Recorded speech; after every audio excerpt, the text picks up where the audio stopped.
quienes mataron a Jesús fueron los judíos. A ver, vamos a explicarlo históricamente para tratar de entenderlo un poco, ¿no? ¿Será que Dios permite que todas estas cosas malas pasen en el mundo? Lo que nosotros hacemos en este mundo, las injusticias y las muertes que generamos en él, ¿son producto de Dios o son producto del propio ser humano que no puede contenerse? ¿Ustedes creen en Jesús? ¿Creen que Jesús fue el Mesías? No. Esa creo que es quizá la diferencia fundamental. Hay varias características que nosotros entendemos que el Mesías debe cumplir. La principal es la paz. Y obviamente para nosotros como pueblo eso no se ha cumplido. Creo que hay una gran narrativa, prácticamente que los judíos controlan el mundo y que todos los judíos son malos. Pero ¿qué piensa usted de esa interpretación? Vaya. Bueno.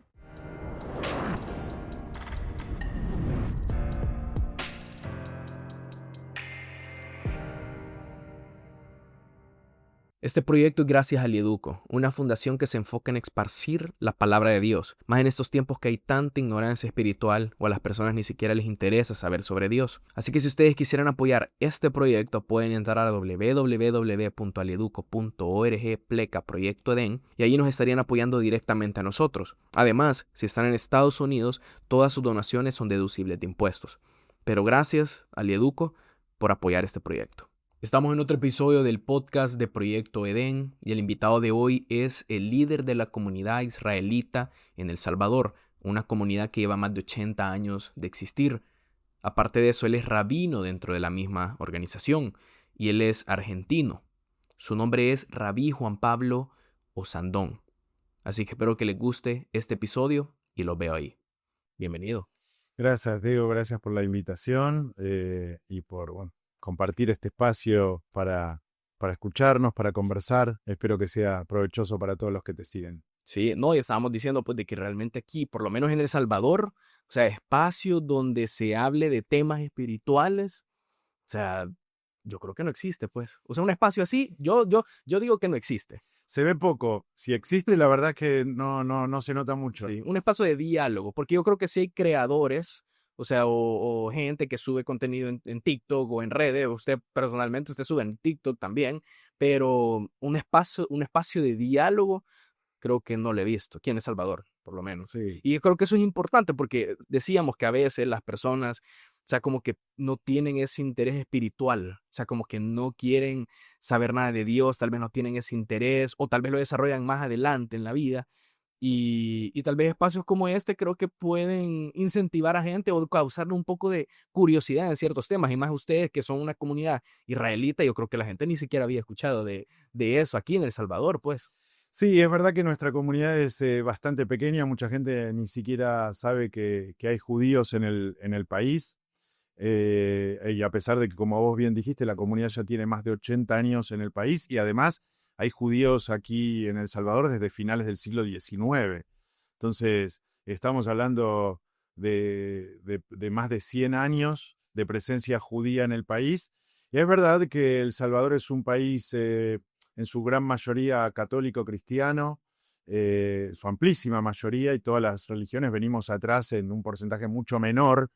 Y entonces, bueno, eso hace que quizás la gente por un lado no conozca, porque nosotros no tenemos gran poder de difusión, y por otro lado, tampoco se despierte esa curiosidad, ¿no? Sí, o el mismo tradicionalismo de que es como, creo que la mayoría de gente aquí es católica, ha crecido en ese ambiente, solo conoce esa rama y pues ahí se queda, pues, y no explora más.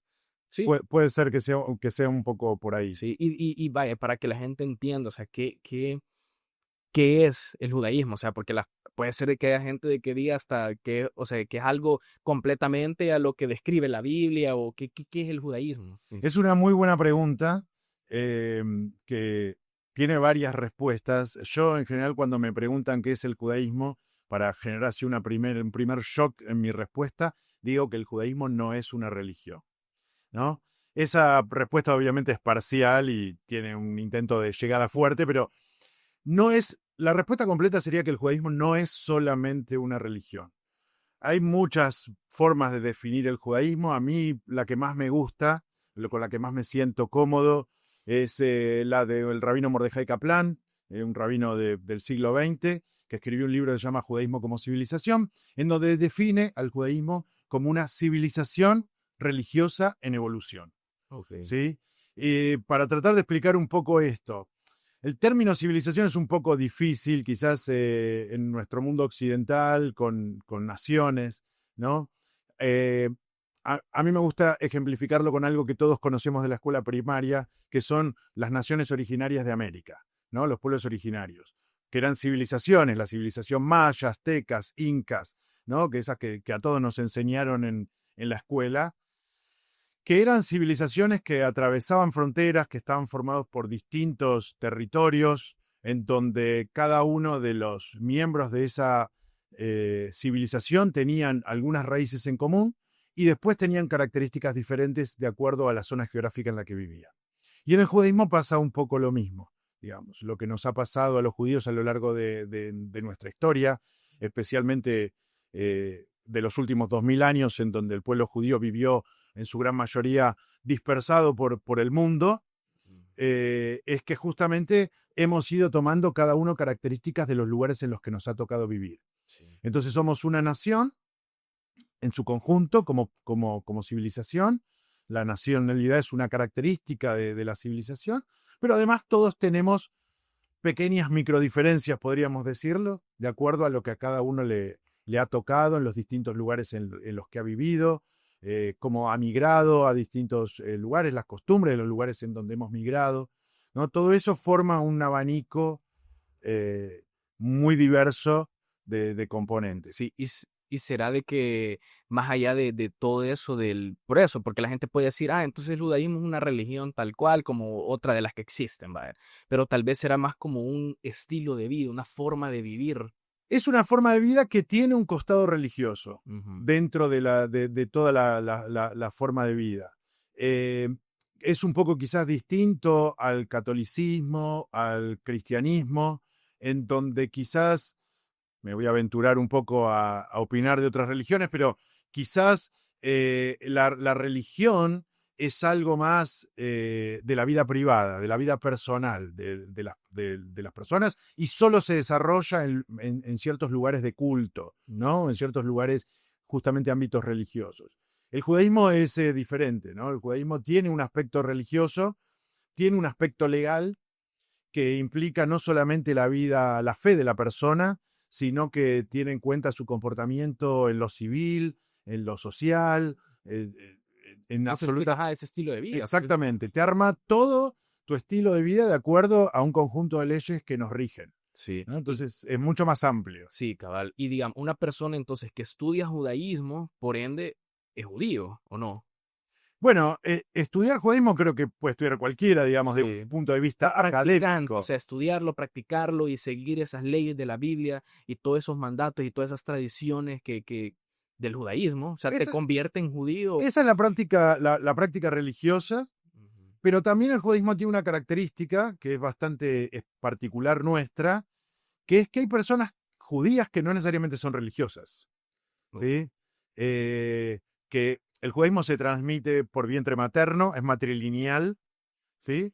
Entonces, vos naciste en una familia judía, tu mamá fue judía, eso te convierte en judío, pero quizás en algún momento de tu vida decidiste no seguir la práctica religiosa del judaísmo. Ujú. Quizás si te sentís más afín con algunos valores morales, con algunos llamamientos éticos que tiene el judaísmo, pero no necesariamente sos una persona religiosa. Y eso no te quita tu identidad judía, Ya. ¿no? Eso también es una particularidad del judaísmo con esta característica de civilización que mencionaba al principio. Pero entonces una persona, o sea, digamos de que vaya yo, que no nací judío, o sea, yo me pudiera hacer judío. Sí, una persona podría hacer un proceso de conversión. Los judíos no somos, voy a usar una palabra que no es judía, evangelizadores en ese aspecto, digamos, no andamos buscando que la gente se convierta, pero hay personas que logran hacer esa conversión. Obviamente la conversión es algo que se da dentro de un marco ritual religioso, ¿no? Y la persona que decide convertirse decide llevar adelante una vida judía dentro de ese marco religioso. Sí, hay varios como, digamos, se podría decir como estatutos que uno tiene que seguir para convertirse y ser judío. Sí, hay ciertas reglas a cumplir, Ujú. un proceso para llevar adelante, ciertas cuestiones rituales. Se eh, tiene que entregar de lleno, pues. sí, Ajá. sí, porque, o sea, como te digo, la No puede vida, ser judío a medias, es porque... que la vida judía, digamos, ocupa todos los ámbitos. Voy a poner un ejemplo exagerado, pero que es real. O sea, la ley judía dice hasta cómo te tenés que atar los cordones de los zapatos a la mañana. Digamos. Entonces, si vos realmente vas a ser una persona observante de la ley, tenés que saber que absolutamente toda tu vida va a estar contemplada dentro de ese marco de la ley. Ok. Pero entonces sí está abierta esa opción. O sea, porque yo he escuchado comentarios que te dicen, pero es que si vos no naciste judío, jamás vas a poder ser No, judío. no, no, eso no es cierto. El judaísmo tiene conversión, o sea, la conversión del judaísmo viene desde los tiempos bíblicos.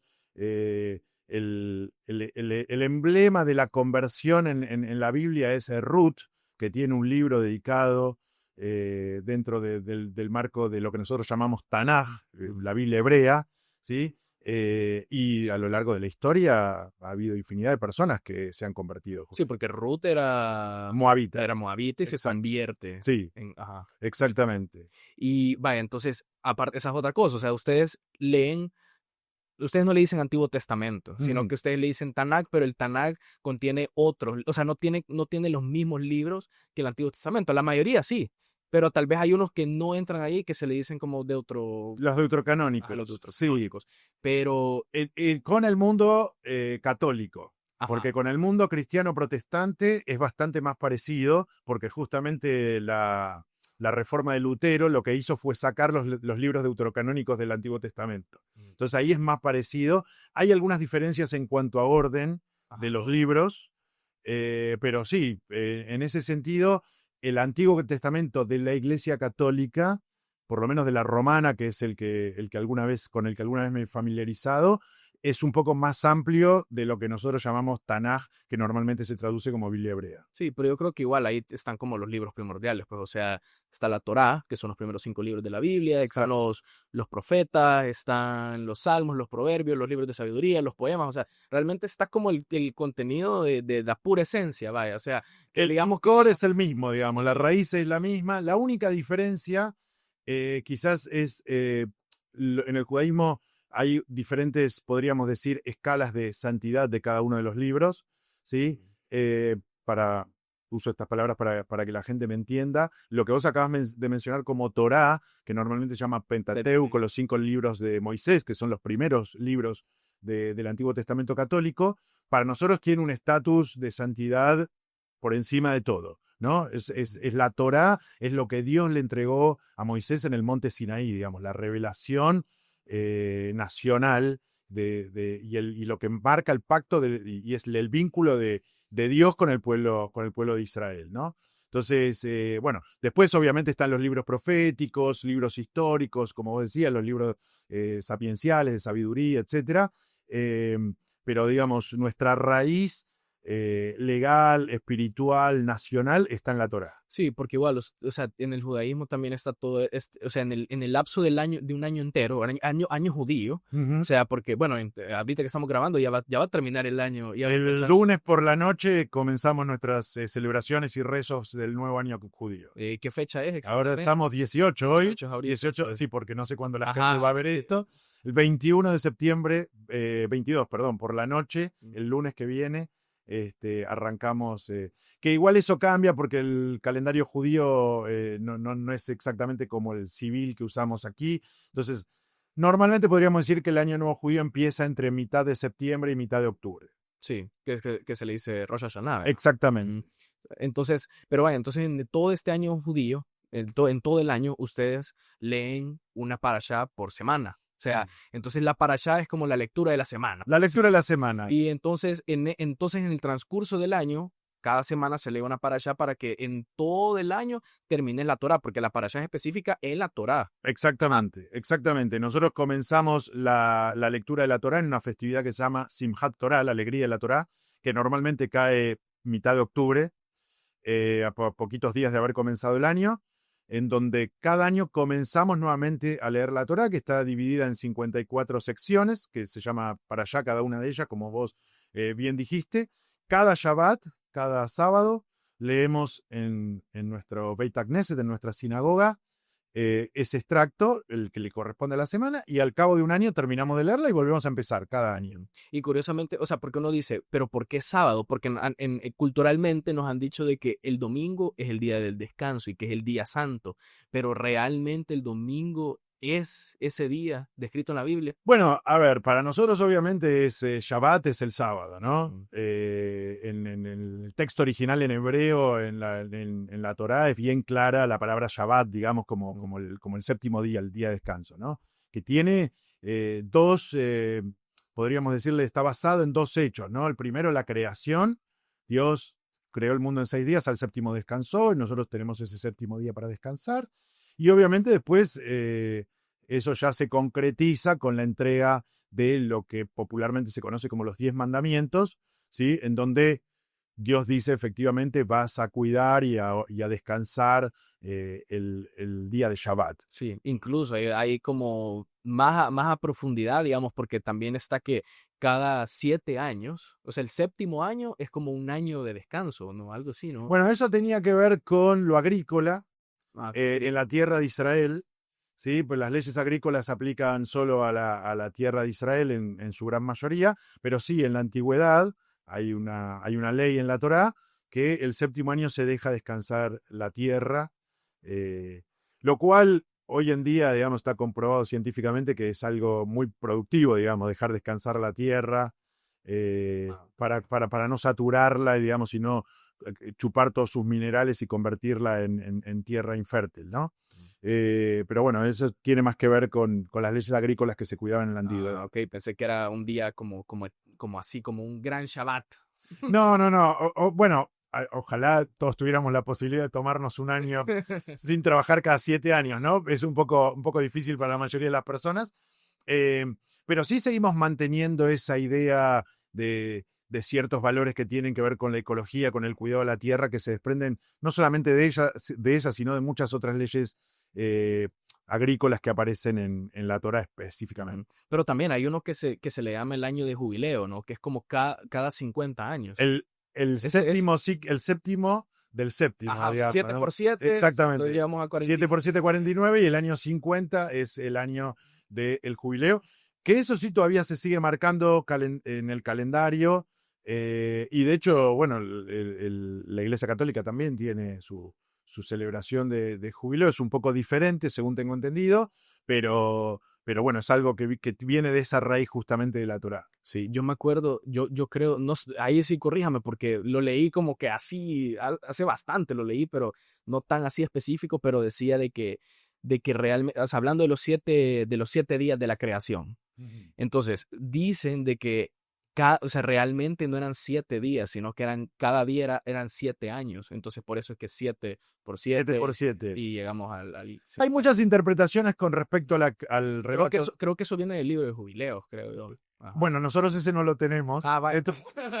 Entonces ahí quedamos como afuera de eso, ¿no? Digamos. Pero eh, hay muchas interpretaciones con respecto a la creación, al relato de la creación, ¿sí?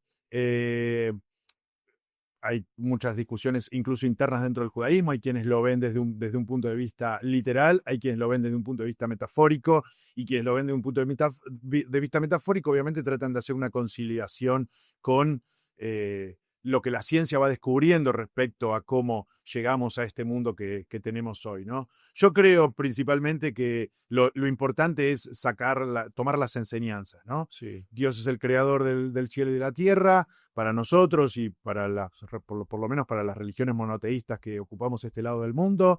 Eh, y Dios creó a la humanidad saliendo de una sola base, que en el relato de la creación se representa con una pareja, con Adán y con Eva, con Adán y Javá en la tradición judía, y todos venimos de la misma raíz. Todos somos imagen de Dios, semejanza de Dios, y todos tenemos una raíz común. Entonces, una vez que nosotros entendemos ese mensaje, más allá de lo que uno piense cuando lee el texto, creo que lo más importante es saber que cualquier ser humano que tenemos enfrente es como si estuviéramos parados frente a Dios, se merece ese respeto, y ese es el sentido de humanidad que debemos tener con cada uno de los seres humanos que viven en este mundo. Sí, y bueno, ahorita ya que en estas épocas se viene también, aparte del Año Nuevo, se viene una fecha especial que se llama Yom Kippur. Pero, Exactamente. ¿qué Yom Kippur? O sea, porque ahorita yo lo voy a decir y la gente nada, que no va a entender nada. Yom Kippur es el día del perdón, Mm, así se traduce, literalmente. sí, el día. Es el día más sagrado del año en el calendario judío, el día más sagrado para nosotros. Es el día en el cual pedimos perdón por nuestras faltas con Dios frente a Dios. Esto es muy importante, el tema de nuestras faltas con Dios frente a Dios, porque nuestras faltas con otros seres humanos, nuestros errores y equivocaciones que yo pude haber cometido con vos, las tenemos que reparar antes de Yom Kippur. Okay. ¿Sí? Básicamente hay que ir y pedir disculpas a una persona con la que vos te equivocaste, decirle, mira, siendo que cometí este error contigo, te pido por favor que me disculpes, reparar esa relación. Ahora, hay otros errores que nosotros cometemos con Dios, que tienen que ver con nuestro vínculo con Él, y esos errores los reparamos en el día de Yom Kippur, ¿no? Entonces es un día de mucho peso espiritual, es un día de ayuno, se ayuna durante 25 horas, ¿no? Lo cual le pone una carga física y espiritual, digamos, las dos cosas. Y no se puede tomar ni agua Ni tampoco. agua. Ujú, Es un ayuno total durante 25 horas. ujú. Sí, a veces un poquito más, depende de cuánto hable el rabino en la prédica. Sí, sí. Y tampoco pero uno se puede bañar tampoco. No, Tampoco. Ajá. no. eh, a ver, todo lo que dé placer al cuerpo en Yom Kippur se evita. Sí. ¿Sí? Porque ahora en día es como que yo he escuchado gente, no, pero es que el ayuno no es literal de que ayunar, sino que es como quitarte algo que a vos te dé placer. No, Pero para nosotros es literal. no, pero igual, o sea, sino que sería entonces también, porque también sería como alejarte de dispositivos electrónicos, o sea, como aislarte completamente y dedicar, o sea, y prácticamente pedir perdón ese día, o sea, enfocarte en eso, ¿no? Bueno, en general, por ejemplo, lo que tiene que ver con, en mi caso particular, ¿no? Lo que tiene que ver con dispositivos electrónicos y eso yo lo hago cada semana en Shabbat, digamos. Shabbat es Sí. mi día de desintoxicación digital, digamos, por decirlo de alguna manera. Pero, Y Yom Kippur, por ejemplo, mucho más, obviamente, sí. súper potenciado, ¿no? Ujú. Y, ajá, porque, bueno, pero ese también se le conoce como el día de la expiación también, ¿no? Sí, es lo mismo. Es lo mismo. Porque tradicionalmente, creo, en Yom Kippur se decía de que se le ponían como todos los pecados a un chivo y ese chivo se mandaba al desierto, que es el chivo expiatorio. Y Exacto, de ahí viene la frase del chivo ajá, expiatorio. entonces, por ahí. Eso tenía que ver con los rituales que se llevan adelante mientras el pueblo judío tuvo su centro cúltico en Jerusalén, el templo de Jerusalén, que es el que está relatado en los textos bíblicos, el templo de Salomón, ¿sí? Que hubo dos, o el primero fue destruido, después se construyó el segundo nuevamente fue destruido en el año 70 por el Imperio Romano. Mientras esos templos existieron, todo lo que tenía que ver con lo cúltico en el pueblo judío, o la gran mayoría, pasaba por sacrificios animales, que obviamente respondía a la antigüedad también, ¿no? Sí, sí, lo mismo como en Pesach, ¿verdad? Que en Pascua, ¿verdad? Exactamente. Una vez destruido ese templo, el judaísmo tiene un cambio en su práctica, digamos, que tiene que ver con, bueno, ok, ya no tenemos nuestro centro cúltico, no tenemos nuestro templo, y encima también nos expulsaron de nuestra tierra. Entonces, ¿qué hacemos? Bueno, ahí se empezó a desarrollar el rezo, se empezó a desarrollar la sinagoga como institución, digamos, ya venían de antes, pero obviamente se los potenció mucho más, y es la forma que tenemos hoy de vincularnos con Dios religiosamente. Sí, cabal. Y bueno, y a otra cosa, vaya, porque nosotros conocemos el pueblo de Israel descrito en la Biblia. O Ujú. sea, pero a veces las personas ahora en día, más que todo, siento que han relacionado como el pueblo de Israel es literalmente el Estado de Israel que está allá al otro lado del mundo. O sea, y yo creo que es completamente diferente y ahora en día hasta se justifican ciertas acciones porque en teoría esa nación es el pueblo escogido de Dios. Pero, ¿qué piensa usted de esa interpretación? Vaya. A ver, vamos a explicarlo históricamente, ¿sí? Para tratar de entenderlo un poco, ¿no? Porque muchas veces se mezclan términos como israelita, hebreo, judío o israelí. Tengo un TikTok sobre eso para el que lo quiera Para buscarme en TikTok y verlo, ¿sí? El pueblo de Israel es el pueblo que Dios, según nos cuenta la Torá, liberó de la esclavitud en Egipto y lo trasladó a la tierra que él le entregó, ¿ok? Que tiene unos patriarcas que son Abraham, Isaac y Jacob, que aparecen en el libro de Génesis, de Bereshit en hebreo, ¿sí? Y toda su descendencia, ¿sí? Ahora, ese pueblo históricamente sufrió distintas cuestiones. La primera grave fue que 10 de sus 12 tribus por las que estaba compuestas fueron conquistados por el imperio asirio y desperdigadas por el mundo y perdidas en el mundo. Quedaron 2 tribus y una parte de una tercera, ¿sí? Que eran la tribu de Judá, de Yehudá en hebreo, la tribu de Benjamín, de Binyamin, que era la más pequeña de todas, y parte de la tribu de Leví, que eran los que se ocupaban del trabajo en el templo. ¿Ok? Luego esa tribu fue conquistada por el imperio babilónico. Ese compendio de tribus fue conquistada por el imperio babilónico, exiliada a Babilonia, y después se le permitió regresar a la tierra de Israel, ¿sí? A esos, que estaban conformados principalmente por la tribu de Judá, se les empezó a llamar judíos. ¿Por qué? Bueno, por asociación. En hebreo, Yehudá, se nos llama Yehudí, ¿sí? En castellano, judíos. ¿Ok? Sí. Judá, judío. Exactamente. Y ese es el pueblo que viene transitando, digamos, ese devenir histórico desde Abraham hasta hoy en día, ¿sí? Ahora, israelí es un estatus nacional. Hay israelíes católicos, hay israelíes musulmanes, hay israelíes drusos, ¿sí? De distintas naciones religiosas o étnicas que viven en el Estado de Israel y te da un pasaporte que dice vos sos israelí, como a los que nacieron en El Salvador le dieron un pasaporte que dice salvadoreño, ¿sí? Ahora, no todos los israelíes son judíos, no todos los judíos son israelíes. Yo soy argentino. Sí, digamos, ¿no? Acá hay judíos salvadoreños y hay judíos prácticamente en casi todos los países del mundo, podríamos decir. Entonces, esa es como un poco para entender cuál es la diferencia Sí, o sea, no, entre la cuestión nacional, religiosa, política, digamos, ¿no? Para darle ese marco. sí, porque la gente piensa que, o sea, hay personas, pues no todos, o sea, pero que piensan que literalmente Israel, o sea, el Estado, si se fundió, si yo digo, se fundó en 1940, creo, ¿no? 48. 48, o sea, no es Israel que están hablando en la Biblia, o sea, ese es otro Israel, es pues las tribus de Israel, las 12 tribus de Israel, o sea, es algo completamente Hay diferente.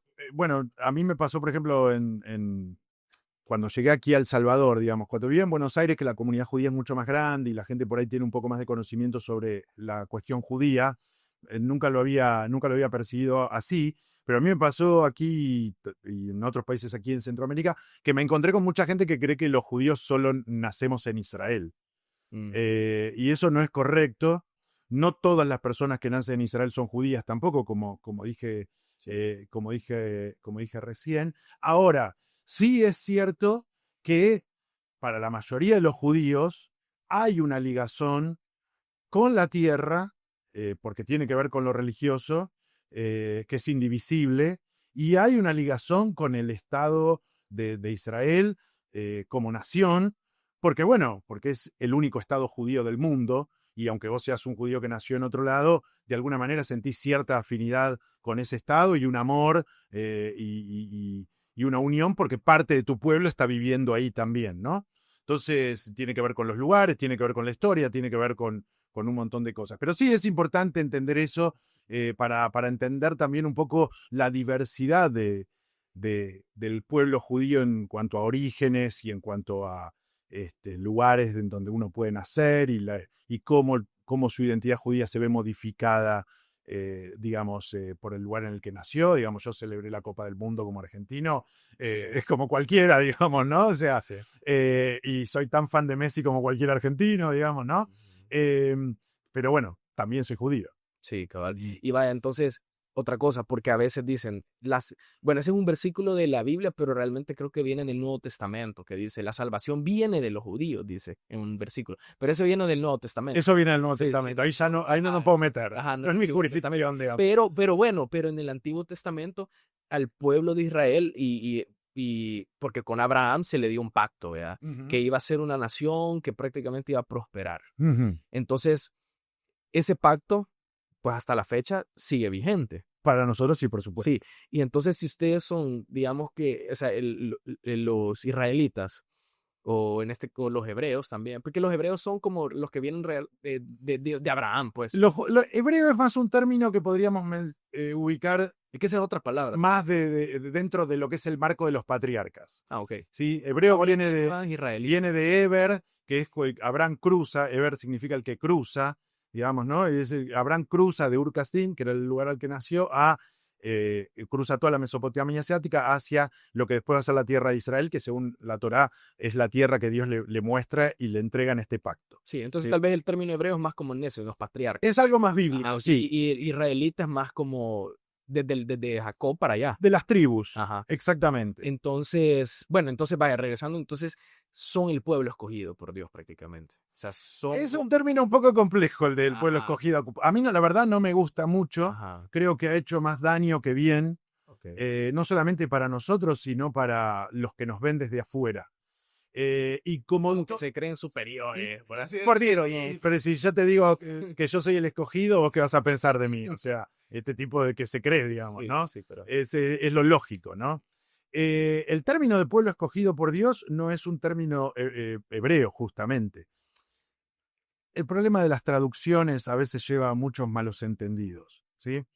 El término hebreo que normalmente se suele utilizar como pueblo elegido equivocadamente es un término que aparece en la Torá, que es el de Am Segulá, ¿sí?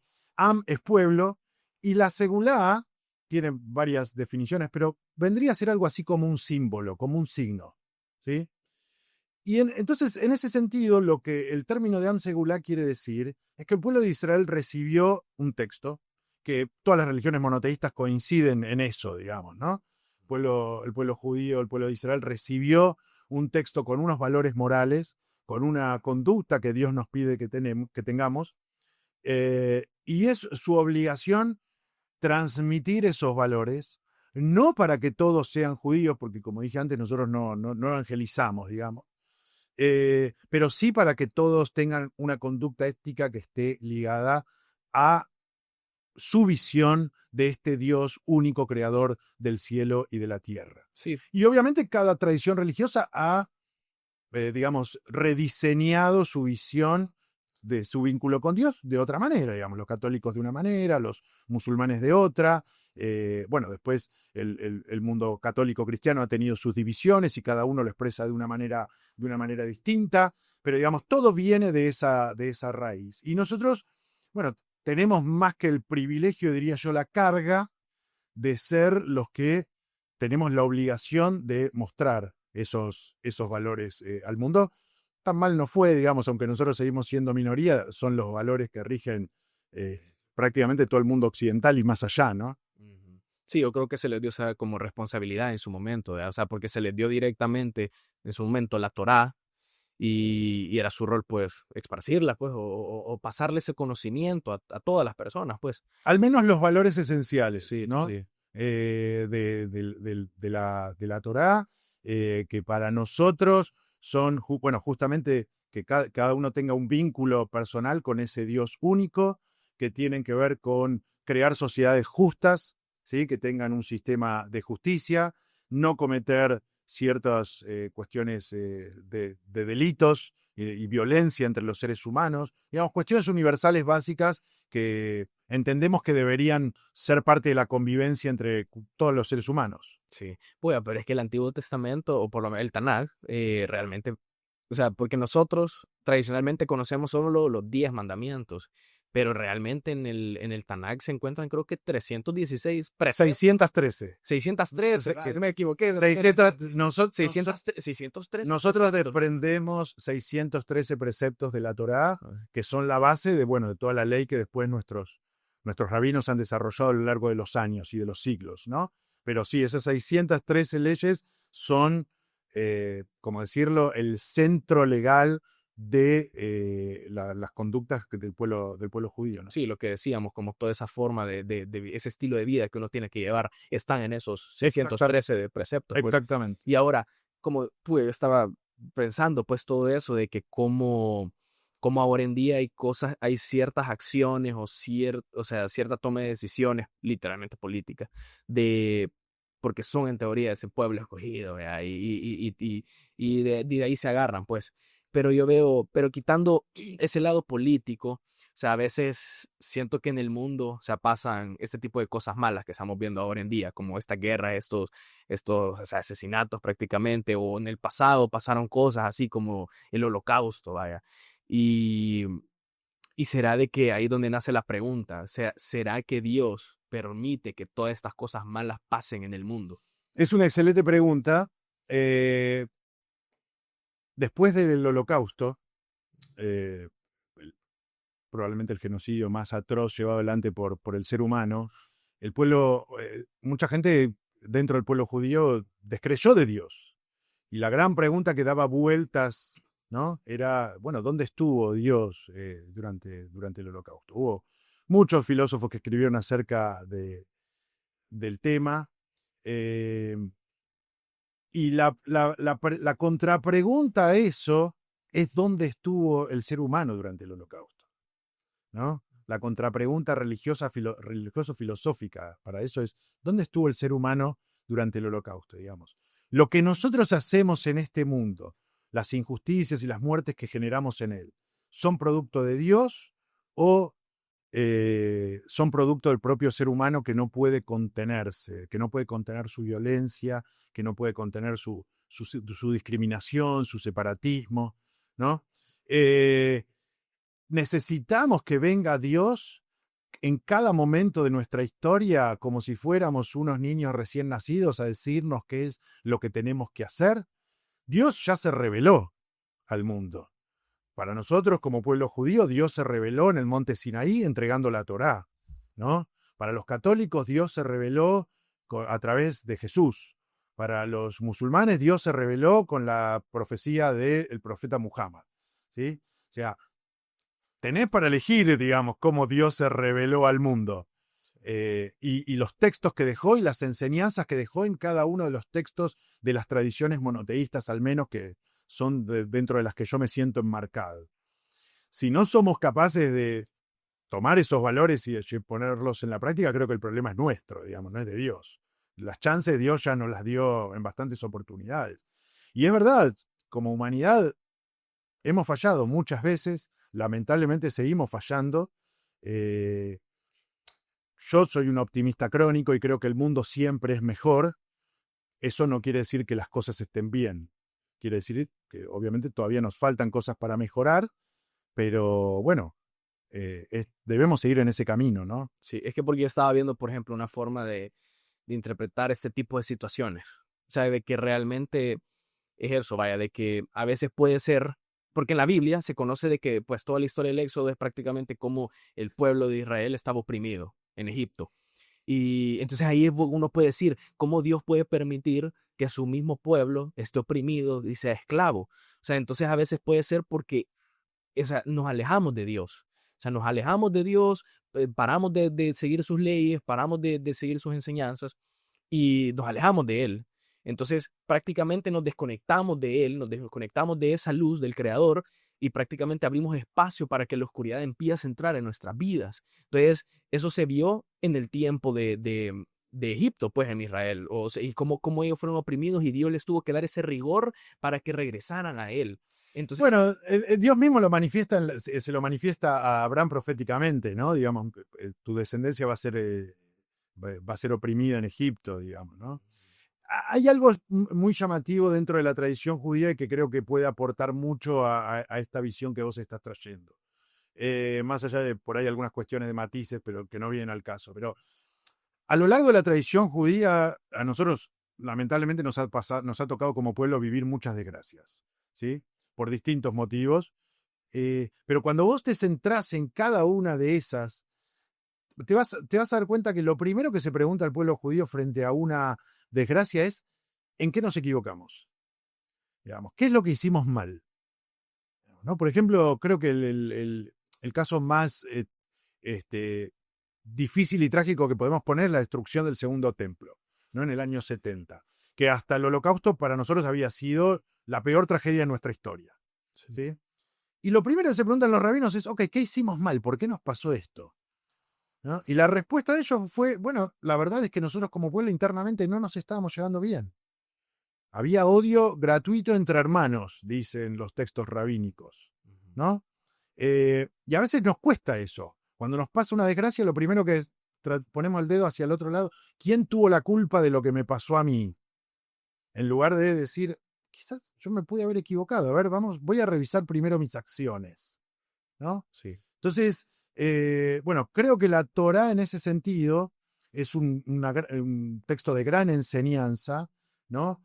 Y, bueno, particularmente lo que vos estabas mencionando respecto a por qué Dios permite determinadas cosas en el mundo, quizás deberíamos mirarnos un poquito más hacia adentro y decir, bueno, ¿por qué nosotros permitimos determinadas cosas en el mundo? O sea, tal vez puede ser un poco, entonces, ¿será que puede ser un poco de las dos? O sea, como decir, ok, o sea, sí, nosotros tenemos que vernos a nosotros mismos y ver en qué estamos fallando y por qué está viniendo este tipo de cosas hacia nosotros, pero también no significa de que la otra persona directamente haciéndote el mal sea porque Dios le dijo, dale, hacerles el mal, sino que ese es el humano actuando en contra tuya. Si nosotros creemos que que la esencia de Dios es naturalmente buena, que es lo que creemos en el judaísmo al menos, Dios no le puede mandar a alguna persona que haga el mal.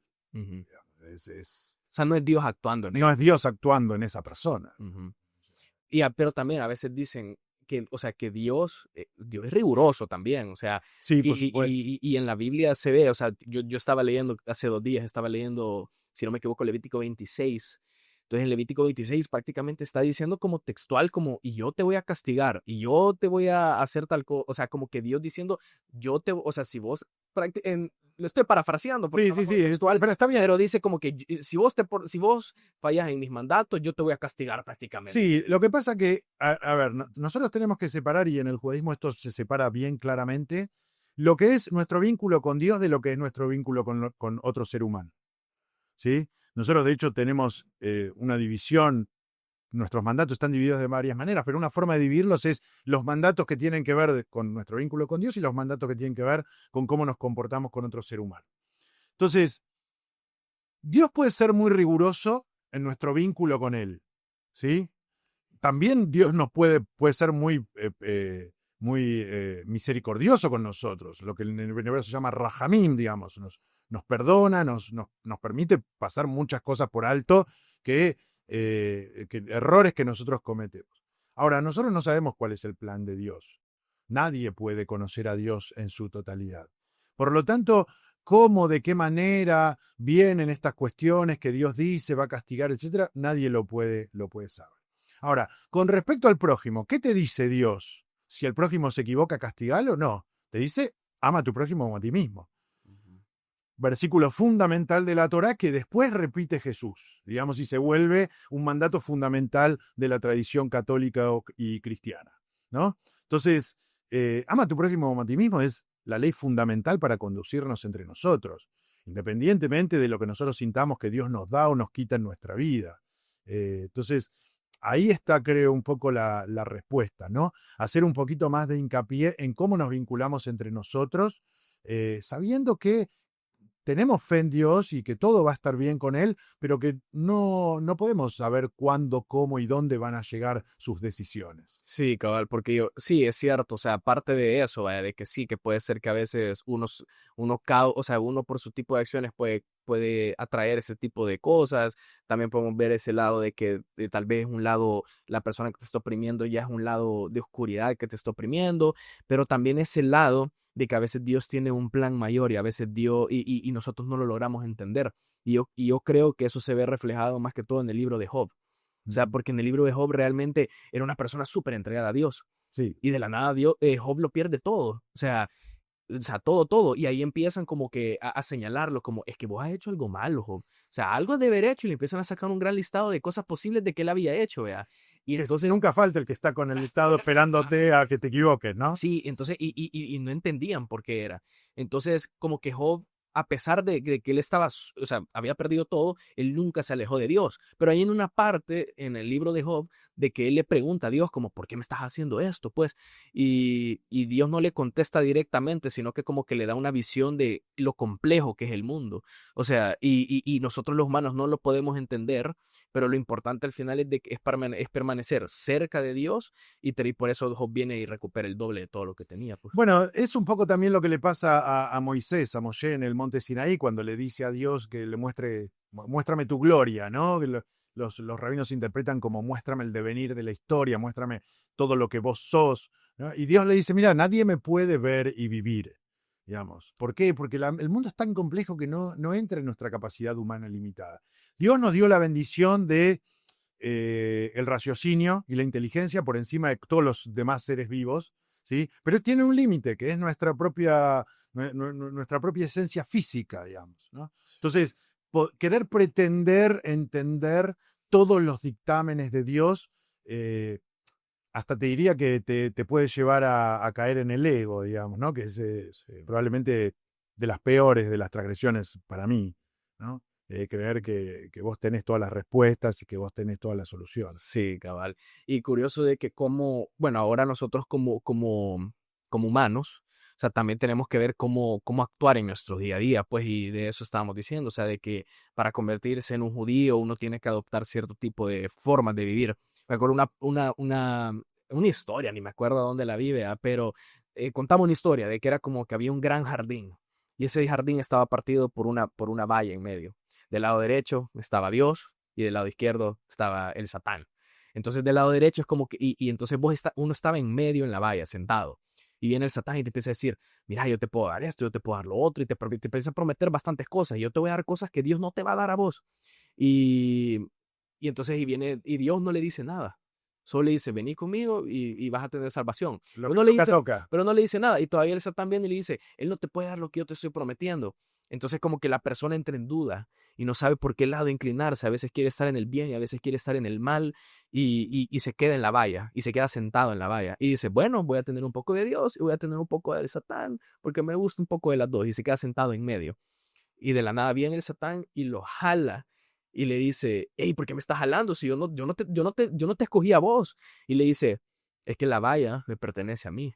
Y yo creo que ese es un ejemplo de que nosotros no podemos estar como tutureando. Como dice el refrán, bien con Dios y con el diablo. Exacto. Exactamente. Bueno, mira, justo vos traes el tema de la valla. En la tradición judía tenemos un concepto que es el de siaj a la Torá, de poner un cerco a la Torá, una valla a la Torá, ¿sí? De lo que la Torá te pide, vos haces un poquito más, ¿no? Porque si estás muy cerca del límite, tenés muchas probabilidades de correrte del límite, ¿no? Entonces, hace un poquito más para vos, para tu construcción espiritual, ¿no? Da un poquito más de lo que podés dar.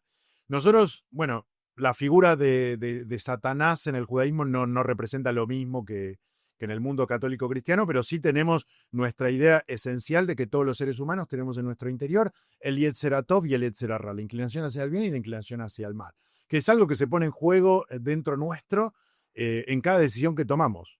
La decisión de hacer las cosas bien o hacer las cosas mal ante cada paso es nuestra. Y si nosotros tomamos malas decisiones, después no es justo echarle la culpa a Dios. Digamos, no es justo para Dios ni para nuestra inteligencia como seres humanos. Sí, ¿no? exacto.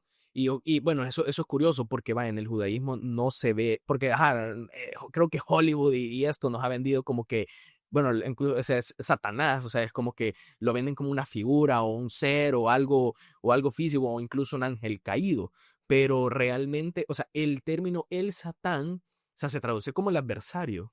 El adversario, el acusador, el Satán es un ángel. En la tradición judía también tenemos ángeles, un ángel como tantos. La diferencia que tenemos en la tradición judía es que los ángeles tienen una misión que cumplir y no pueden tomar decisiones autónomas de esa misión que Dios les dio. ¿Sí? Por ejemplo, el ejemplo más conocido es, por ejemplo, Gabriel. Gabriel es un anunciador. ¿Sí? Le anuncia, y bueno, la tradición católica lo ha tomado, el Nuevo Testamento lo ha tomado, le anuncia a María que Jesús va a nacer. ¿Sí? Ese es su rol, no puede hacer otra cosa. Le anunció también a Sara que Itzhak iba a nacer. ¿Sí? Ese es el rol de Gabriel. Y el Satán tiene un rol que a uno, bueno, le puede parecer antipático, que es el de ir y decirle a Dios, mirá lo que está haciendo este. Vos fijate que no se está portando tan bien como cree que se está portando. Bueno, hay gente que es así, como dicen en buen salvadoreño, pone dedo, ¿no? Sí.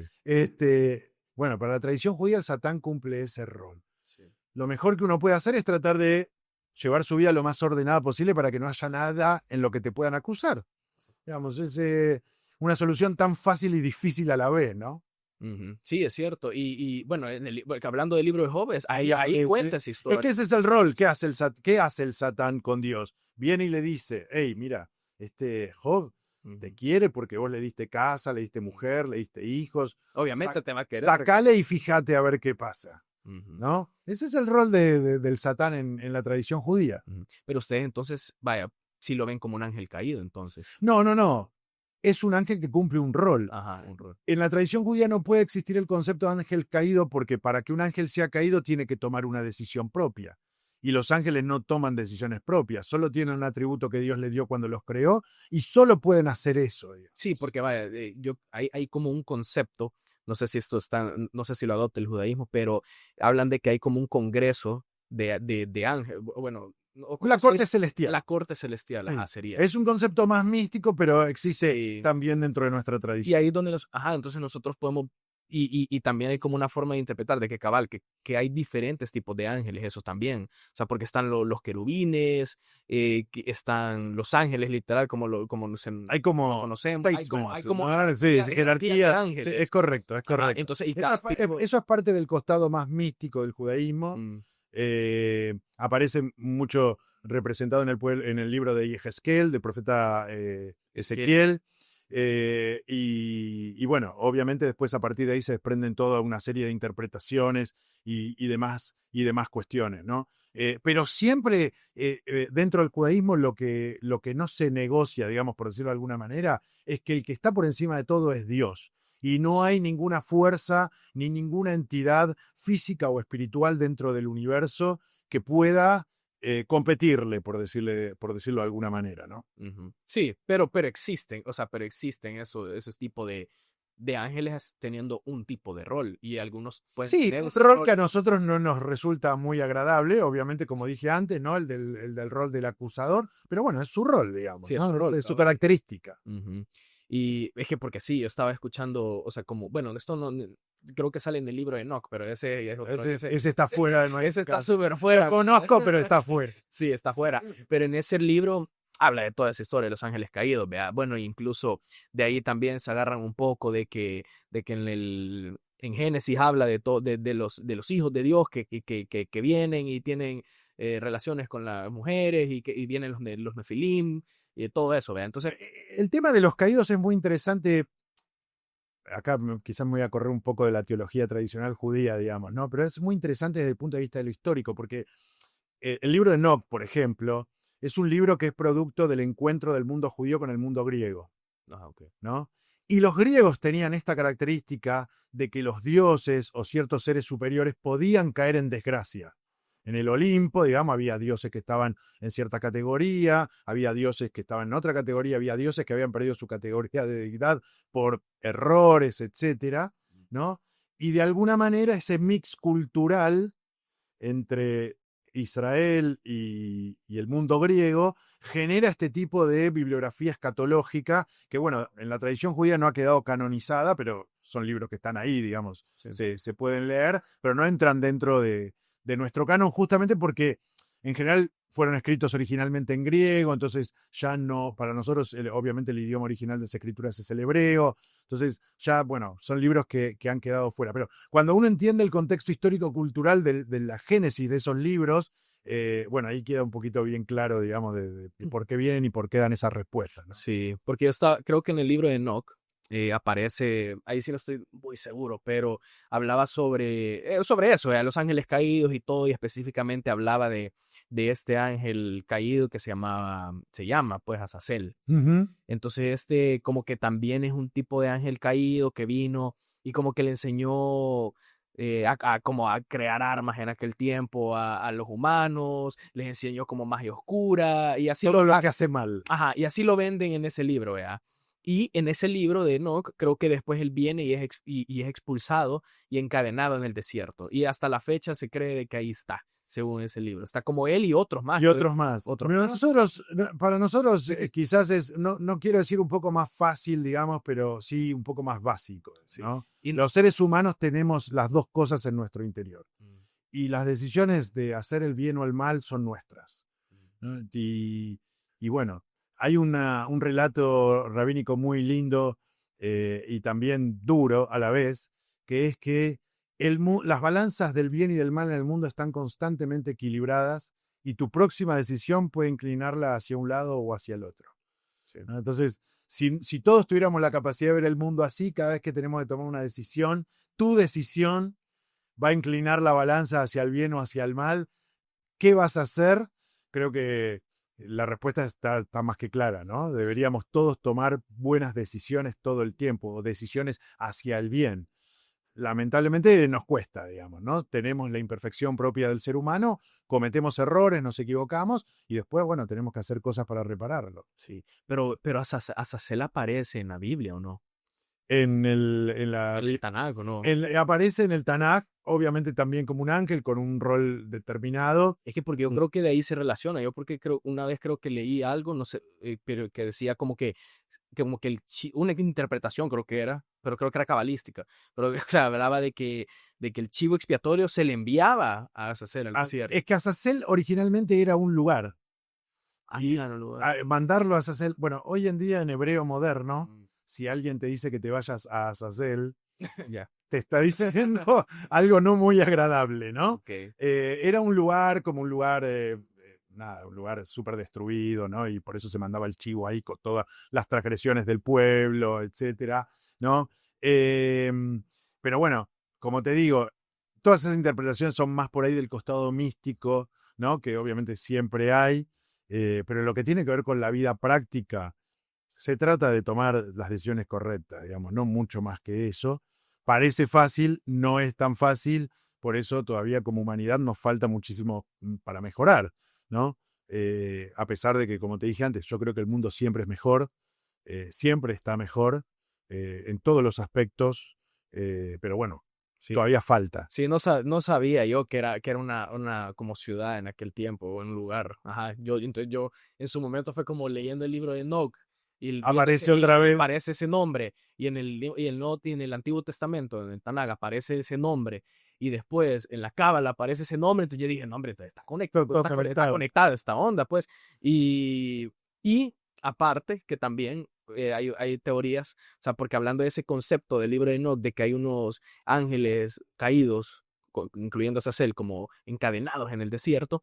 Y entonces, curiosamente, también en el ese ya es Nuevo Testamento, pero el Nuevo Testamento habla de que va a llegar, que hay unos ángeles también y que van a salir creo que del río Éufrates. La angiología como disciplina creo que fue mucho más desarrollada por el mundo católico cristiano que por el mundo judío, ¿no? Sí, sí, Nosotros como que lo tenemos ahí, está bien, han escuchado. pero hoy en día quizás no tiene, eh, digamos, un rol tan primordial en lo que tiene que ver con nuestra forma de vida y con nuestra interpretación de las leyes y de cómo la vamos llevando adelante en la modernidad, ¿no? Sí, cabal. Y ustedes en el judaísmo, o sea, ustedes creen en Jesús, o sea, creen que Jesús fue el Mesías. No, esa creo que es quizá la diferencia fundamental entre el mundo católico cristiano y el mundo judío, ¿no? Los judíos, obviamente, Jesús es una persona que existió, ¿sí? Históricamente está documentado por fuera del Nuevo Testamento, ¿sí? Pero bueno, los judíos obviamente no creemos que Jesús sea el Mesías, básicamente porque de la interpretación de los propios textos proféticos, hay varias características que nosotros entendemos que el Mesías debe cumplir. La principal es la paz.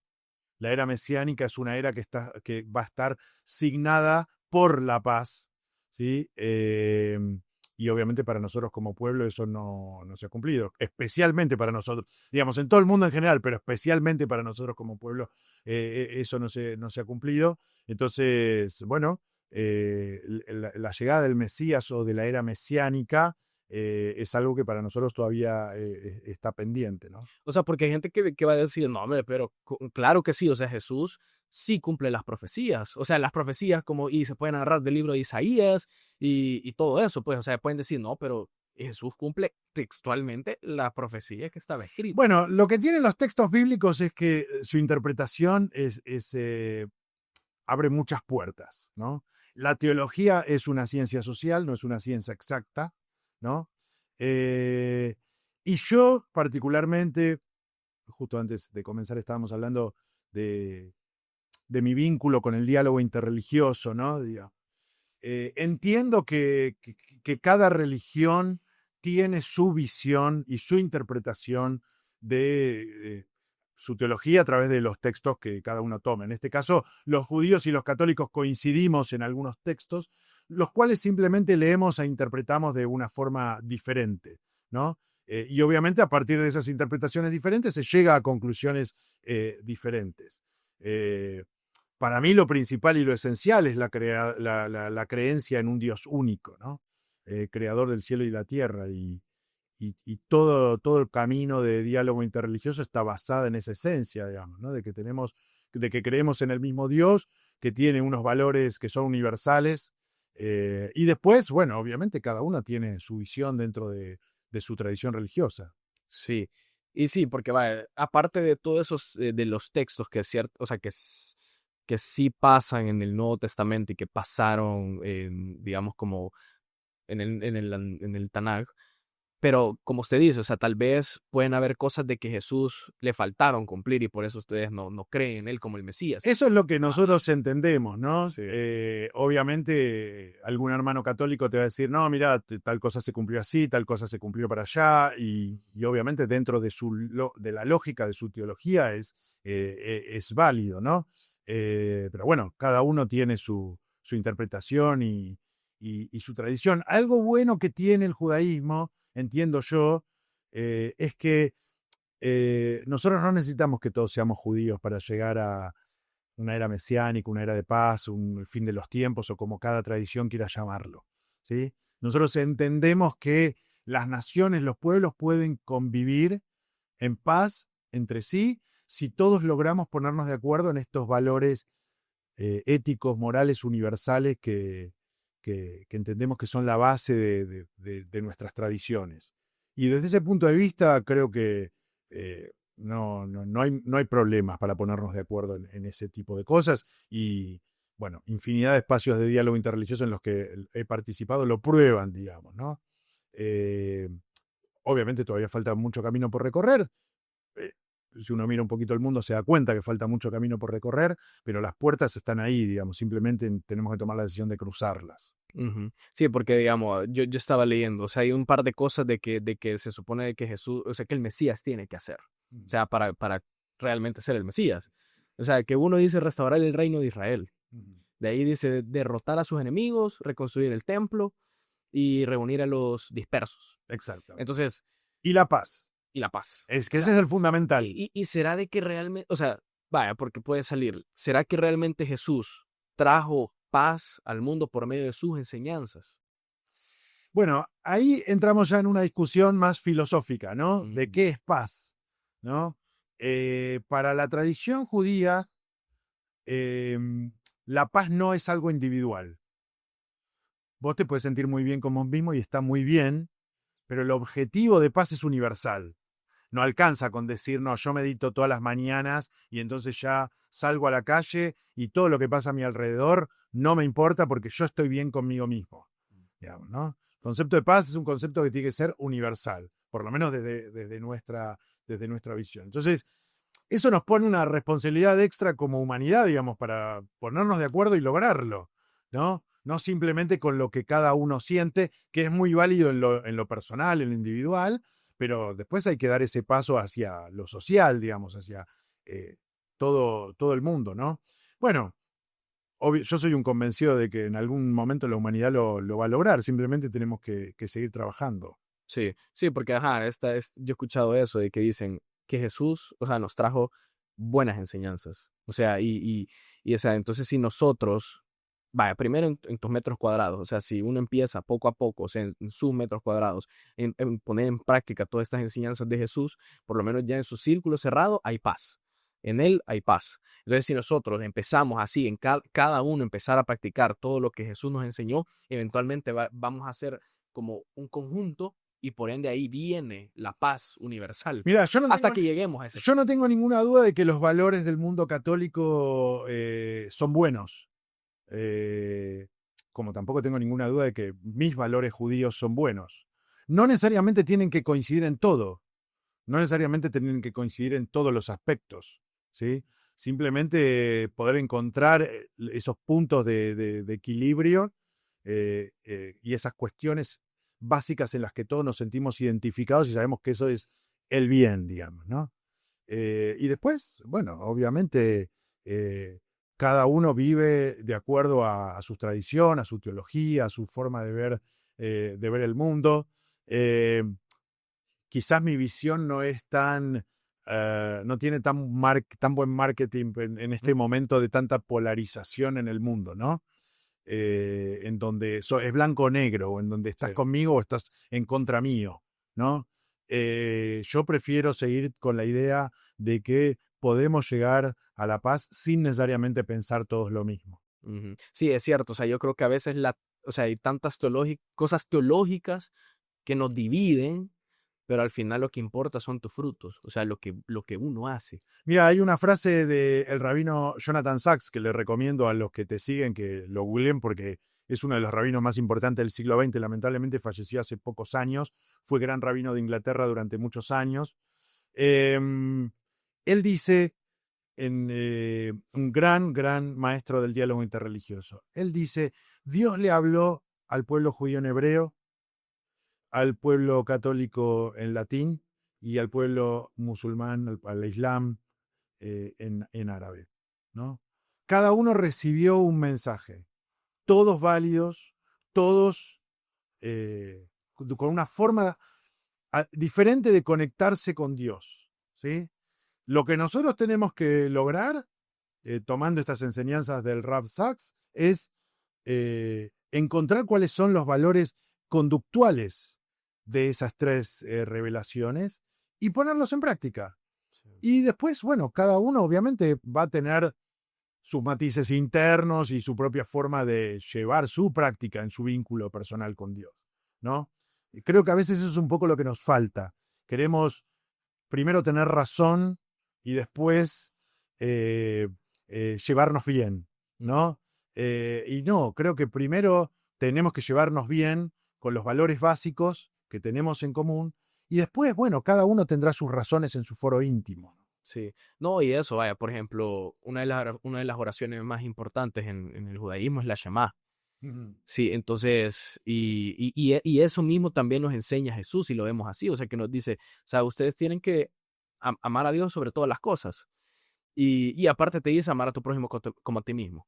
Y también en el judaísmo vemos ese mismo tipo de enseñanza, pues. Exactamente, ¿no? Entonces, al final, digamos de que, vaya, una te la dio Moisés y la otra te la dio Jesús. Pero al final son bien parecidas, pues.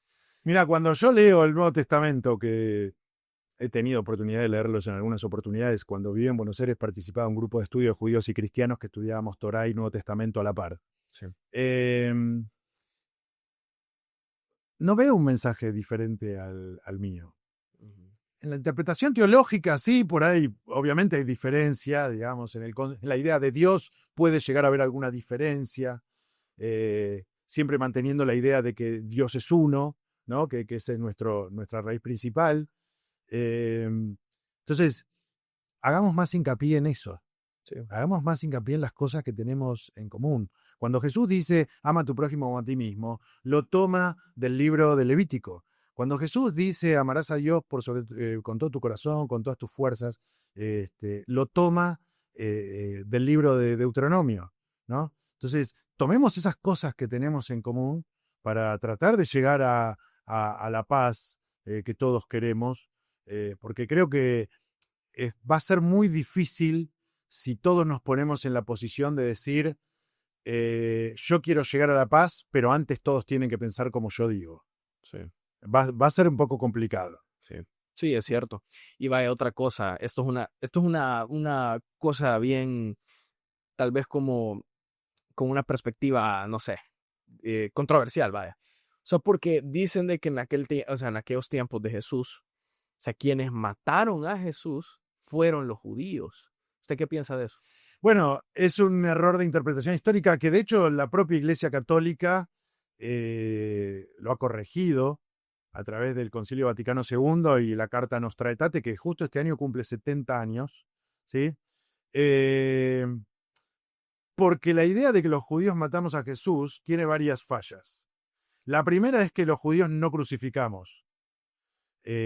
No solamente no crucificamos, sino que además tenemos prohibido dejar expuesto un cuerpo, ¿no? Entonces, la idea de la crucifixión ya de por sí va absolutamente en contra de las leyes más elementales del judaísmo sobre el cuidado de los muertos, ¿no? Entonces, bueno, por suerte, nosotros lo hemos dicho a lo largo de toda la historia, pero por suerte la propia Iglesia Católica ha podido trabajar sobre eso y en gran parte fue lo que abrió la puerta al diálogo interreligioso en el siglo XX, que es el momento de la historia en donde el diálogo interreligioso con más fuerza ha surgido y sigue hasta el día de hoy. Y bueno, y por suerte hemos tenido también después una gran secuencia de papas que han sido muy amigos del pueblo judío, como, como Juan Pablo II, como el Papa Francisco, y bueno, el actual Papa León, ¿no? Que también me consta que ha tenido gran afinidad con el pueblo judío. Creo que esas son las cosas que nos van a llevar realmente al camino de la paz, que más allá de la visión que tenga cada uno de él, todos anhelamos, ¿no? Sí. Tratar de encontrar nuestros puntos en común más que nuestras diferencias. Sí. No, y ahorita, en Estados Unidos más que todo, creo que hay una gran narrativa, o sea, ahorita del antisemitismo. O sea, de que dicen de que prácticamente que los judíos controlan el mundo y que todos los judíos son malos y A mí todo me eso. falta mi parte, porque yo no controlo nada. Ajá. Tendría que ir a reclamar mi parte. Bueno, creo que uno de los grandes males del siglo XXI son las teorías conspiranoicas, ¿no? Siempre hay alguien dominando el mundo, ¿no? Siempre los laboratorios atrás del COVID, ¿no? Y siempre... y los extraterrestres atrás de la corona británica y todo ese tipo de cosas. Creo que el mundo es bastante más sencillo que eso. Lo que pasa es que lo complicamos mucho. Y bueno, tenemos que trabajar en eso. ¿No? Y ese tipo vaya, de teorías conspirativas, o sea, de que los judíos controlan el mundo y todo esto, y ellos son los malos, o sea, y ese son el tipo de cosas de que a veces el adversario, el satán, quiere que pasen, o sea, como que, o sea, dividirnos, pues, o sea, y ese tipo de teorías conspirativas lo que hacen más que todo es dividirnos, pues, al final. Mira, como mencioné hace un rato, la tendencia natural del ser humano es cuando pasa algo buscar quién es el culpable, Ujú. ¿no? En lugar de buscar cuál es la solución. Muchas de esas teorías vienen a buscar un culpable frente a quizás situaciones de sufrimiento, de frustración, que están surgiendo muy fuertes, ¿verdad? No lo niego. Pero bueno, creo que todos los que ocupamos algún tipo de rol de liderazgo, ya sea espiritual, de gobierno, de toma de decisiones, tenemos que trabajar para mostrarnos justamente unidos y que este tipo de cosas no ganen, digamos, ¿no? No sean las que la mayoría de la gente piense o lleve adelante. Eh, bueno, creo Sí, sí, sí. que en algún momento lo vamos a lograr como humanidad. Sí, cabal, sí, y usted cree en ese concepto, porque vaya, o sea, puede ser de que, o sea, hayan, o sea, gente que tiene raíces judías y pueden ser que hayan hecho cosas malas en el mundo, pues, o Bueno, sea, personas buenas y personas malas hay en todos lados. exacto, pueden haber De eso cristianos como hay. no, de eso ninguno de nosotros está exento. Personas que cometen errores hay en todos lados. No hay Pero no es que, o sea, porque un judío hizo algo malo, todos son malos, o sea, Bueno, es es como así. que, no sé, yo mañana te cruzo a vos en la calle y veo que estás haciendo algo malo y no sé, sos católico o no sé, no importa. pero pongamos, religión X. Y entonces yo de repente llego a la conclusión de que todos los de tu religión son malos porque yo te vi a vos cometiendo un error Creas un o estereotipo. haciendo, exactamente, ¿no? Ujú. Bueno, crear un estereotipo es la base de cualquier discriminación. Nosotros lamentablemente de eso sabemos bastante porque lo hemos padecido en carne propia durante gran parte de la historia. Lamentablemente el antisemitismo también ha crecido mucho en el último tiempo. Eh, Confío en que la mayoría de las personas van a poder tener la capacidad y el discernimiento para poder despejar todo ese tipo de teorías Sí, estereotipo. y análisis y estereotipos, ¿no? Que lo padecen un montón de pueblos, que en algunos lugares lo padece la gente de color, que en algunos lugares lo padecen los orientales, que también en algunos lugares del mundo lo padecen los católicos, Sí. los musulmanes. Digamos, nadie está exento de eso. Por eso no lo debemos permitir con nadie, porque aunque no me esté tocando a mí hoy, mañana te va a tocar. Sí, cabal. Y hay sí, aparte de eso, hay un concepto que me acuerdo que era en el Becerro de Oro del Antiguo Testamento y hablaba sobre los Ereb Rab. Mm. No sé si he escuchado, o si me imagino que obviamente. Entonces, pero los Ereb Rab prácticamente eran como que infiltrados que estaban dentro de los israelitas. Bueno, sí, sí, dentro de Cuando dice las interpretaciones rabínicas que cuando el pueblo judío salió de Egipto, había otros pueblos en Egipto que estaban esclavizados y aprovecharon y dijeron, esta es la nuestra y nos vamos, ¿no? Y bueno, después ocurren determinadas cosas con, con el pueblo judío a lo largo de sus 40 años de travesía por el desierto, ¿no? Que algunos rabinos han adjudicado a, a este grupo de personas que se había sumado. Pero lo curioso es que, como nosotros tenemos una tradición interpretativa, nos permitimos debatir diferentes ideas sobre las cosas que pasan en la Torá, sin que nadie muera por eso, digamos, ¿no? Eh, lo curioso es que hay otro grupo de rabinos que dicen, no, no, fuimos nosotros mismos los que nos equivocamos. Ah, ok. No vino nadie de afuera a equivocarse, Ujú. ¿no? Ah, qué interesante. Y es interesante que sea esa discusión, porque es en definitiva la discusión eterna del ser humano, ¿no? Pasó algo malo. ¿Quién tuvo la culpa? No, aquel que vino de afuera. ¿Por qué nos fijamos si no fuimos nosotros los que nos equivocamos también? ¿No? Bueno, a veces cuesta un poco eso. Yo no digo que sea fácil, seguramente a mí me pasa también. No quiero venir acá desde ningún pedestal elevado, digamos, nos pasa a todos, pero tenemos que trabajar justamente para que no nos pase, ¿no? Sí, correcto.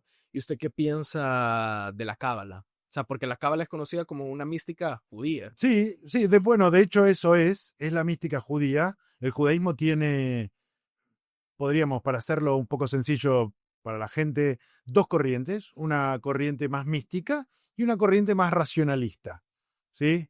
Yo quizás me siento más apegado a la corriente racionalista, pero obviamente cuando hablamos de fe y cuando hablamos de espiritualidad es muy difícil trazar una línea, estas enseñanzas sí, estas enseñanzas no.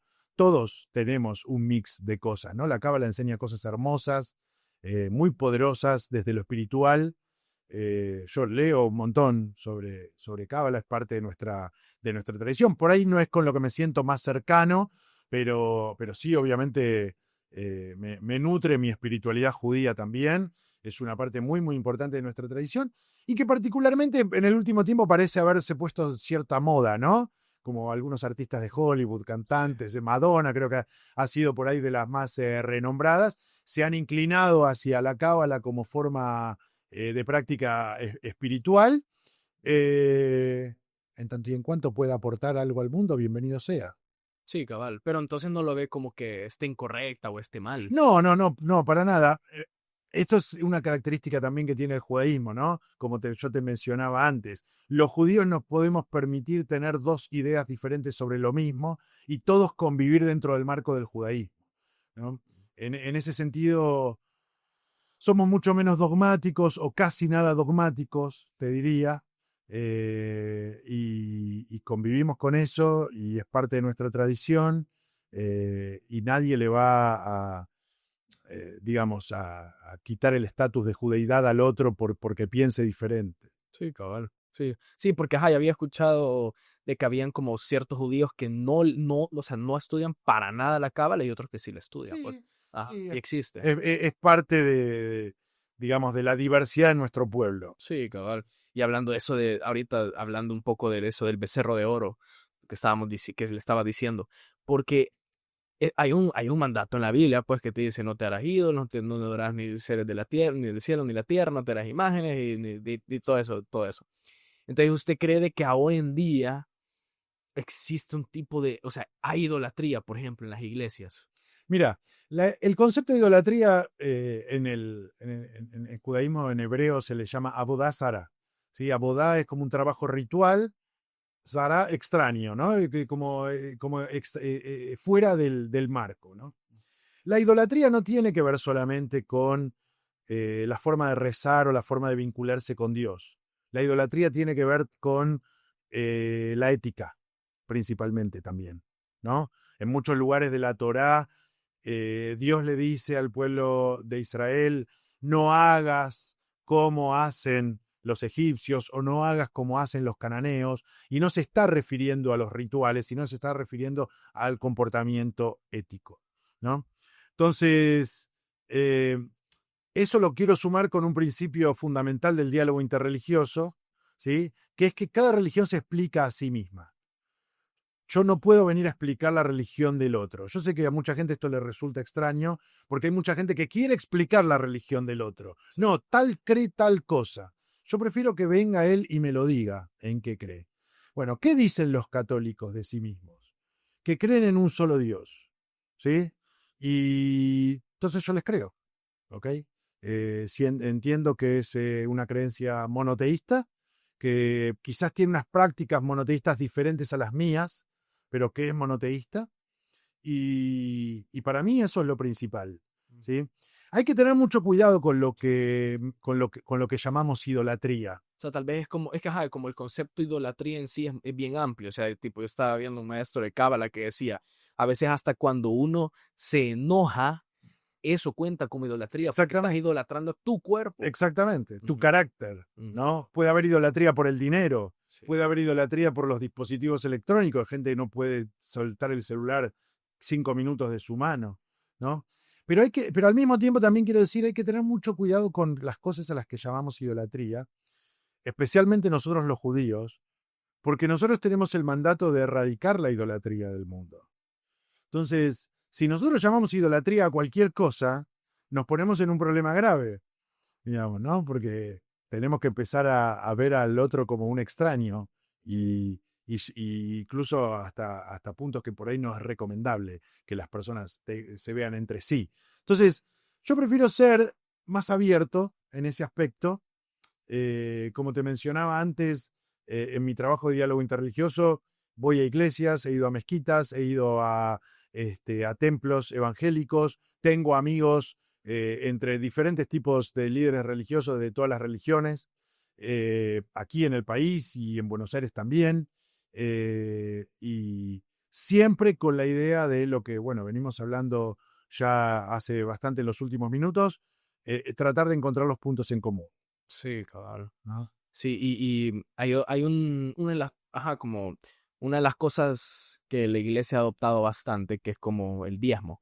Y lo adoptan a veces de eso en la Biblia que se describe como sedacá. Ujú. O sea, pero la sedacá, o sea, realmente yo siento que no es monetaria. O sea, pero usted, o sea, ¿cómo interpretan eso? O sea, como la sedacá, o sea, que ahora lo interpretan como diezmo. Sí, a ver, desde la visión judía, de la tradición judía, el diezmo y la tzedaká son dos cosas diferentes. El diezmo era algo que vos separabas, ¿sí? De tu cosecha, de tus animales, de tu trabajo. Obviamente estamos hablando de una sociedad mayoritariamente agrícola, ¿no? Vos separabas algo de tu trabajo en el campo y lo tenías que entregar al templo en Jerusalén. De esa entrega de todos los diezmos se mantenía el templo, se mantenían los sacerdotes y toda la estructura de lo que trabajaba para el funcionamiento del templo, que era una estructura laboral muy grande, ¿sí? Destruido el templo, el diezmo no aplica más para nosotros. porque ya no, digamos, no hay dónde redimirlo el diezmo, ¿sí? Siempre estoy hablando de la tradición judía, ¿no? Sí, sí. La tzedaká es otra cosa. La tzedaká es lo que podríamos traducir como justicia social. El que tiene más le tiene que dar al que tiene menos, ¿sí? El que fue más bendecido con sus logros económicos tiene que separar una parte para darle al que lamentablemente no tuvo la bendición de ver frutos en su trabajo, ¿sí? La palabra tzedaká en hebreo viene de la palabra tzedek, que significa justicia. Este mandato no es una opción. Voy a dar caridad porque me sobraron 2 camisas de la temporada pasada que no usé. No, no. La tzedaká es un mandato. Todos los judíos tenemos obligatoriamente que hacer tzedaká. Con asociaciones, con centros de ayuda, apoyando escuelas, apoyando lo que cada uno quiera, pero lo tiene que hacer, ¿sí? Y eso es otra cosa completamente diferente al diezmo, ¿sí? Tiene que ver con, como dije antes, con lo que podríamos traducir al español como justicia social, ¿sí? Em, ¿Será que es monetario o también es como de energía? O sea, porque vaya, a veces digo, o sea, y digamos de que yo no tengo, digamos que yo no tengo dinero. O sea, o digamos, tengo $10, bueno, voy a dar $1, va. O sea, pero aparte de eso, digamos de que yo tengo otra forma de no es dinero, no es económico, sino que tengo otro valor, vaya, al mundo. Sino que, digamos que yo tengo el poder o la habilidad de llegarle a gente, vaya. no Y es programa. solo económico. Ajá, O eso sea, es lo que quiero llegar. obviamente, si vos tenés la bendición de poder hacerlo económicamente, mejor. Sí, Hay gente que quizás lo hace donando su tiempo, eso. ¿no? Bueno, yo puedo dar clases de apoyo a niños en tal escuela y dono X horas por semana a dar esas clases de apoyo, ¿ok? En la tradición judía tenemos una cierta, 8 escalones, digamos, de tzedaká, de las distintas formas en las que uno puede cumplir con este mandato. La forma más elevada, la mejor forma es darle a alguien un trabajo o darle a alguien algo con lo que pueda resolver su situación económica para no necesitar más tzedaká, ¿no? Lograr que una persona sea independiente económicamente, ¿no? Eso es como lo más elevado. Entonces, bueno, vos tenés una empresa, das trabajo, es una forma de hacer tzedaká, ¿no? Vos aportás para una beca de estudio para alguien, es una forma de hacer tzedaká, ¿no? Hay distintas maneras de hacerlo. Ahora, todos debemos hacerlo, Sí. dice la ley judía. E incluso el que recibe tzedaká, o sea, el que está en situación de necesidad y recibe, debe separar un poco de lo que recibe para también dar. Porque siempre hay alguien que va a estar peor que vos y debemos ser conscientes de eso. Sí, y digamos que transmitir la palabra cuenta como acá. ¿En qué sentido? O sea, como enseñarle a las personas sobre Dios, sobre la Torá, sobre el Tanakh. O sea, Desde la tradición como dedica. judía no, porque eso tiene que ver más con lo personal. Mm. La tzedaká es algo más concreto, ¿sí? Es algo que tiene que ver con el sostenimiento económico o de recursos que una persona puede necesitar para su crecimiento personal, ¿sí? Ajá, porque yo lo miraba más como que está. Por supuesto, está muy bien visto, obviamente, transmitir cuestiones espirituales, pero no entra dentro de la categoría de la tzedaká. Ajá, porque yo había leído como que decía, o escuchado, no me acuerdo, pero era como, si cuando vos le enseñás la Torá a alguien que no la conoce, o sea, vos estás dando un tipo de acá porque estás prácticamente alimentando su alma.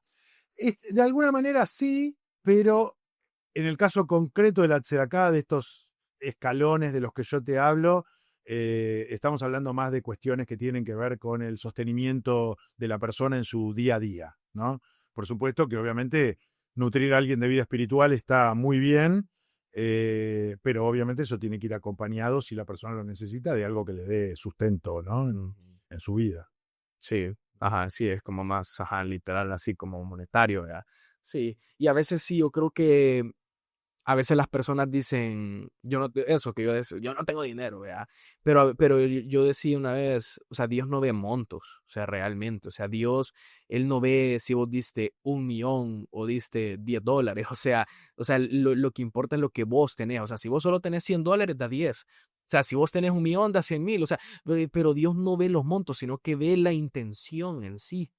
Sí, a ver, hay hay un relato muy lindo que tiene que ver con, digamos, cómo, qué vale más, una persona que da 1.000 de una sola vez o una persona que da 1.000 monedas de uno, ¿no? Por decirlo de alguna manera.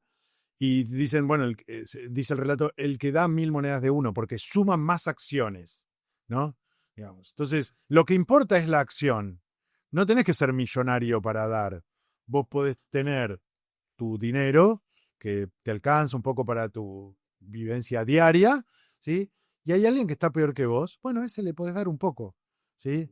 Sin empobrecerte vos, por supuesto, ¿no? Tiene que haber un límite, porque si no, Sí, sí, vos sí. te volvés una carga para otra persona, Sí. ¿no? Pero todos podemos separar algo de lo que tenemos y darlo a quien está peor que Sí, o nosotros. sea, Dios ve la intención, o sea, Dios Exactamente. ve esa, que estás dando la La tzedakah. intención en la tzedakah es muy importante. Ujú. Aunque si bien vos cumplís dando de todas maneras, los rabinos hacen mucho hincapié en que uno tiene que dar con alegría, digamos, tiene que haber un compromiso en ese dar, ¿no? Sí, porque yo creo que cuando, o sea, porque si uno viene y empieza a dar, porque dice que es mandato y lo tenés que hacer, y por ende, si yo lo hago, voy a recibir más cosas, si lo haces con esa intención, como No, que no, por ego tuyo, ahí ya ahí estás fallando. entonces cortar la Ahí estás bendición, o sea, fallando. cortar la bendición. Sí, sí, no. En el judaísmo hay algo muy importante que es que no debes cumplir ninguna mitzvah, ningún mandato por su retribución. Ujú. El premio por cumplir una mitzvah, por cumplir un mandato bíblico, es haberlo cumplido. Ujú. ¿No? ¿No? Para tener esa Eh, como eh, cercanía con Dios. Exactamente, Como, exactamente. ajá. Sí, ese concepto creo que también nace como cuando uno, porque hay una oración de que uno da para antes de comer. Nosotros tenemos bendiciones antes de comer, Sí, sí. antes y después. Y después de comer. De Sí, hecho, la de después de comer es muy larga. Las de antes de comer son bastante escuetas, un renglón. sí. Pero entonces leí algo en la cábala que decía como que a veces uno no dice esas, o sea, uno viene y dice, ok, es que no me acuerdo cómo decía exactamente porque lo quiero decir bien, pero decía como, ok, vos prácticamente estás diciendo, vos no tenés que venir y decir la bendición porque, ay, gracias, gracias, ya quiero comer. O sea, como No, que la estás claro, diciendo porque querés comer, sino que es como mejor, desesperado. ajá, mejor es como vos tenés que decir ese tipo de oraciones porque, porque vos querés ese momento de pedirle gracias a Dios. O sea, algo así decía. Sí, mira, el tema de las bendiciones antes de comer es muy importante porque para la tradición judía esto está bien expresado en el Talmud. eh, Decir una bendición es como pedirle permiso a Dios para tomar algo de su mundo. Nosotros, cada vez que nos sentamos con un plato de comida delante, tenemos que ser conscientes de todo lo que pasó en el mundo para que nosotros tengamos ese plato de comida. No solamente que tuvimos el dinero para comprarlo, Ujú. ¿no? Ya solamente con un desayuno de frijolitos, huevo y plátanos, todo lo que pasó en la naturaleza para que vos tengas ese plato de comida ahí adelante tuyo. Entonces, poder tomar de eso es, uno tiene que pedirle permiso a Dios para poder tomar de eso. Sí. La bendición es una forma de pedirle permiso a Dios. Y obviamente uno tiene que hacerlo a conciencia, no, bueno, ya como, Ajá. ¿no? Eh, Sí. y después el hecho de que en la tradición judía tenemos una bendición después de comer, también a mí me parece muy importante, porque el ser humano tiene una tendencia a pedir o a buscar ese vínculo con Dios eh, en el momento de necesidad, cuando tenés hambre, ¿no? Por seguir usando la metáfora alimenticia, ¿no? Y cuando ya estás satisfecho, ya te olvidaste de todo. No, la tradición judía te dice, después de que comiste, cuando ya estás satisfecho, ahí es el momento en el que más le tenés que agradecer a Dios. La bendición después de comer es más larga que la de antes de comer, ¿no? Y tiene en cuenta un montón de otras cosas más, como la paz y distintas cuestiones, no solo la comida, ¿no? Entonces, agradecer después de que recibimos, no solamente pedir. Creo que es una idea también muy poderosa que se puede aplicar a cualquier ámbito de nuestra vida. Sí, sí, sí. Y yo creo que también, hablando de eso de sedacá y ese tipo de oraciones, yo creo que a veces, pues sí, Dios al final te mide en esas acciones. O sea, Dios mide, o sea, que si vos das cuando en lo pequeño que vos tenés, entonces si Él ve que en lo pequeño vos sos fiel a sus mandatos, entonces Él puede confiar en vos de que te puede dejar roles más grandes o te puede dar más ingresos, como lo quieras ver, pero Él te está midiendo desde lo pequeño. Y si Él ve que en lo pequeño vos no sos capaz, ¿cómo él te va a confiar cosas más grandes, pues? Bueno, en definitiva tiene que ver con... Uno tiene que aprender también, ¿no? A cómo va administrando sus cosas a medida que va creciendo. Y cuando digo creciendo, no digo solamente cumpliendo años, ¿no? Creciendo, buscando ese crecimiento personal que todos tenemos. Y sentir que Dios te va acompañando en ese crecimiento y que, como vos decís, vas recibiendo más porque podés administrar más, bueno, es una bendición. Lo que no debemos perder de vista es que Dios estuvo con nosotros cuando arrancamos, porque hay gente que cuando alcanza sus máximos logros, ya se olvida. Se olvida. Ajá. Es que sí, eso es bien común. Eso es bien La común. propia Torah lo dice también. Ujú. Se lo dice al pueblo, Dios se lo dice al pueblo de Israel. Van a ir a la tierra les va a dar frutos, van a crecer, van a prosperar y van a sentir que todo lo que hicieron fue logro de ustedes. No se olviden de Dios, ¿no? Y creo que es algo que deberíamos aplicar todos en nuestra vida. Sí.